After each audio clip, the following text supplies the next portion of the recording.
Sean, it's me. I just wanted to let you know I love you, and I'm stuck in this building in New York. There's lots of smoke, and I just wanted you to know that I love you so much.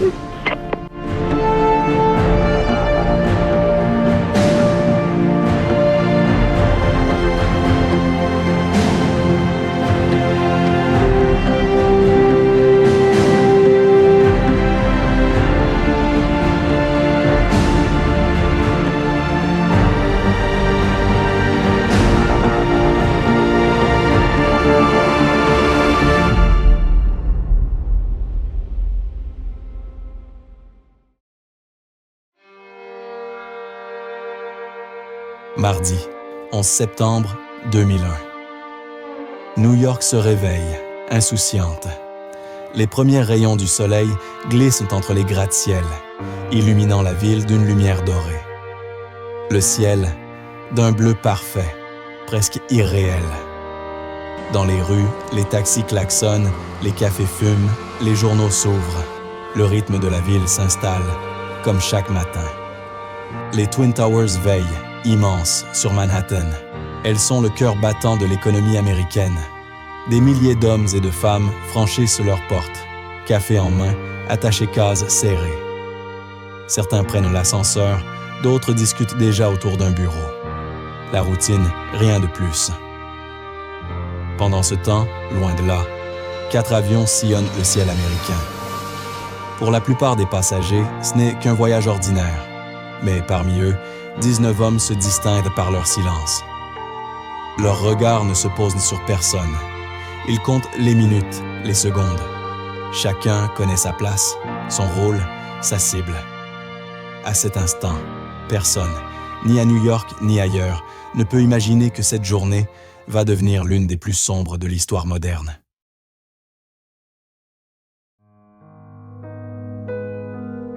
« 8h46. Tour Nord, 93e étage. Le vol American Airlines 11, parti de Boston, s'écrase de plein fouet à plus de 700 km/h.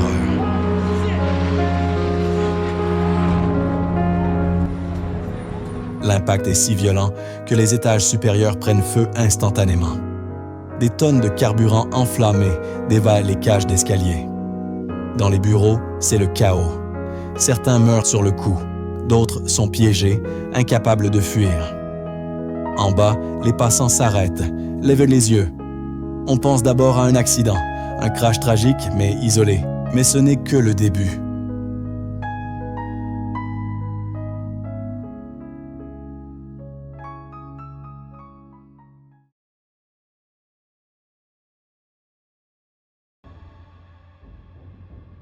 « 9h03.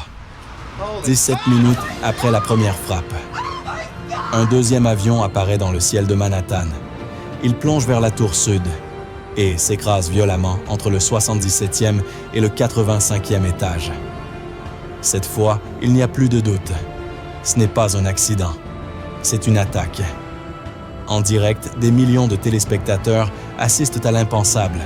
Les 2 plus hauts symboles économiques des États-Unis sont en feu.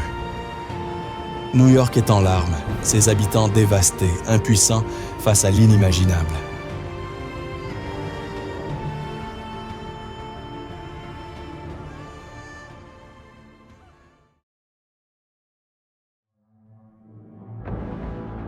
Au-dessus des étages touchés, des centaines de personnes sont piégées. L'air devient irrespirable, la chaleur insupportable. Les ascenseurs sont coupés. Certains appellent le 911.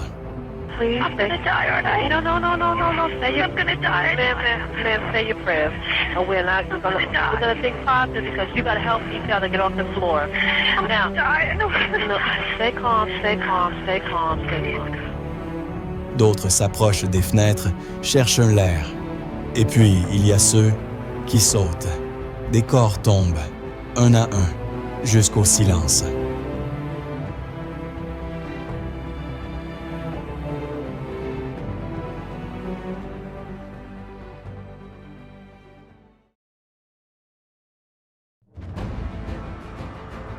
À 9h37, un grondement déchire le ciel de Washington. Un troisième avion, American Airlines 77, percute violemment le Pentagone. Les flammes jaillissent, la fumée noire s'élève au-dessus de la capitale. Le cœur militaire des États-Unis vient d'être frappé. Pendant ce temps, à des centaines de kilomètres de là, un quatrième avion, United Airlines 93, est détourné. À bord, les passagers comprennent rapidement, grâce à leurs appels téléphoniques, que d'autres attaques sont en cours. Ils savent que leur avion est devenu une arme. Alors, dans un élan de courage désespéré, ils décident d'agir. Sans armes, ils se jettent sur les terroristes. La lutte est violente. Le cockpit devient une scène de chaos. Les cris, les coups, le vacarme des moteurs, tout se mélange. Finalement, l'avion plonge vers le sol et s'écrase dans un champ paisible de Pennsylvanie. Il n'y aura aucun survivant. Mais ce jour-là, par leur sacrifice, ils ont empêché un massacre bien plus grand encore.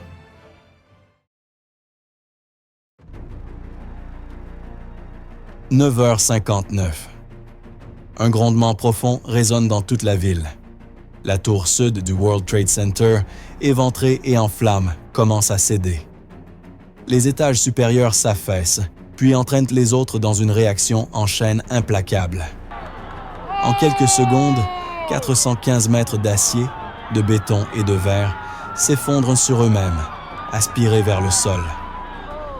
Un immense nuage gris, dense et opaque, jaillit dans toutes les directions, engloutissant les rues, effaçant l'horizon.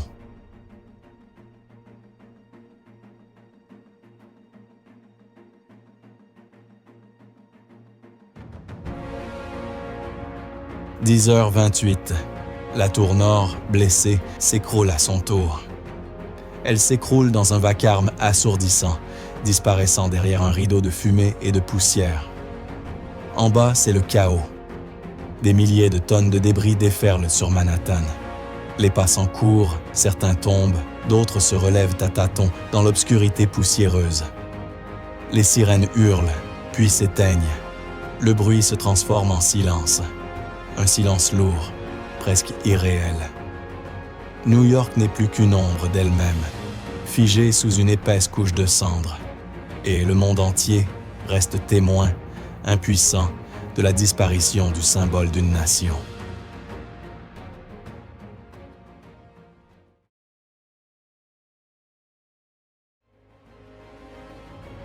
Ce jour-là, beaucoup ne sont jamais rentrés chez eux.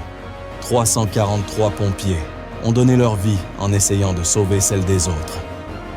Ils sont entrés dans les tours alors que tout le monde fuyait.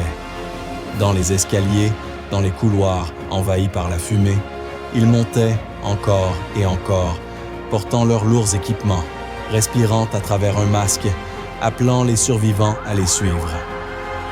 À leur côté, des policiers, des infirmiers, des secouristes volontaires, et même de simples passants qui, sans réfléchir, ont couru vers le danger. Mais le 11 septembre n'a pas seulement pris des vies sur le moment. Pour ceux qui ont survécu, il a continué d'agir en silence. Les mois et les années qui ont suivi ont vu apparaître cancer, maladies respiratoires, traumatismes psychologiques. Certains n'ont jamais pu parler de ce qu'ils avaient vu. D'autres sont morts bien après, mais toujours à cause de cette journée. Pour eux, le 11 septembre ne s'est jamais vraiment terminé. Et leur courage, silencieux mais immense, reste gravé dans la mémoire d'une nation.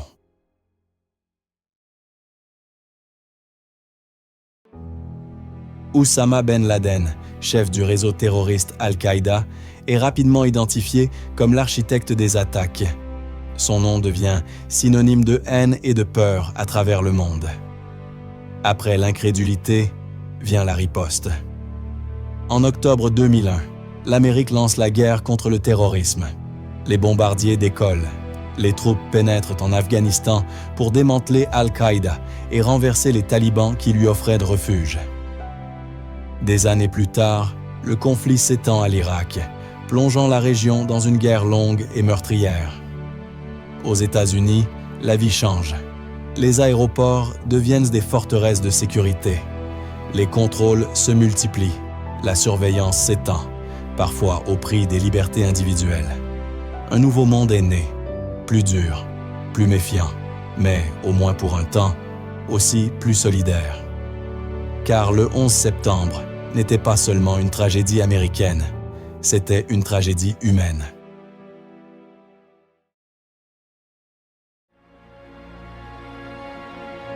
Aujourd'hui, là où les tours s'élevaient, il ne reste qu'un vide qui reflète le ciel et la mémoire. Autour, les noms de 2977 victimes, gravés dans la pierre et dans les cœurs. Chaque année, les cloches sonnent, les familles reviennent, et les larmes aussi, car une cicatrice ne disparaît jamais. Le 11 septembre 2001, le monde a changé. Une illusion de sécurité s'est effondrée avec les tours, et l'humanité entière est restée figée dans le silence. Mais dans les cendres, il y avait aussi de l'espoir, de la solidarité, des inconnus qui se sont sauvés comme des frères. Et il reste le souvenir de ceux qui ne sont jamais rentrés chez eux. Un rappel de la fragilité et de la valeur de chaque vie.